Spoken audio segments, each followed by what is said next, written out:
ഡൽഹിയിൽ വായുമലിനീകരണം ഗുരുതരം. പുകമഞ്ഞിനെ തുടർന്ന് 203 വിമാന സർവീസുകളാണ് വൈകിയത്.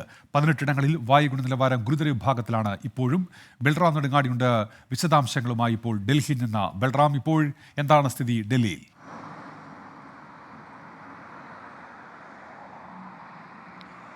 ഉന്മേഷ്, ഡൽഹിയിൽ വായു മലിനീകരണം അതീവ രൂക്ഷമായി തന്നെ തുടരുകയാണ്. കഴിഞ്ഞ ഏതാണ്ട് ഒരു മാസത്തോളമായി മലിനീകരണം ഉണ്ട് എങ്കിൽ പോലും ഇന്നലെ മുതൽ കടുത്ത പുകമഞ്ഞിൻ്റെ പിടിയിലാണ് ഡൽഹി നഗരം. ഒരു ഗ്യാസ് ചേംബറിന് തുല്യമായ രീതിയിലാണ് ഡൽഹിയിലെ സാഹചര്യം ഉള്ളത്.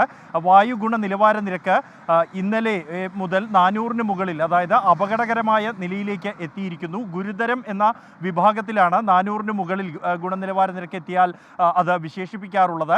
ഇന്ന് നിലവിലിപ്പോൾ ന്യൂഡൽഹി മേഖലയിൽ 420-നടുത്താണ് വായുഗുണ നിലവാര നിരക്ക്. ഡൽഹിയിൽ 40 സ്റ്റേഷനുകളിൽ 18 എണ്ണത്തിലും അപകടകരമായ രീതിയിലാണ് വായുഗുണ നിലവാര നിരക്ക് രേഖപ്പെടുത്തിയിരിക്കുന്നത്. വിമാനത്താവളങ്ങളുടെ പ്രവർത്തനത്തെയും ഈ മലിനീകരണം ബാധിച്ചിരിക്കുന്നു. പുകമഞ്ഞിനെ തുടർന്ന് കാഴ്ചയുടെ ദൂരപരിധി ഇന്ന് രാവിലെ 200 മീറ്ററായി കുറഞ്ഞിരുന്നു.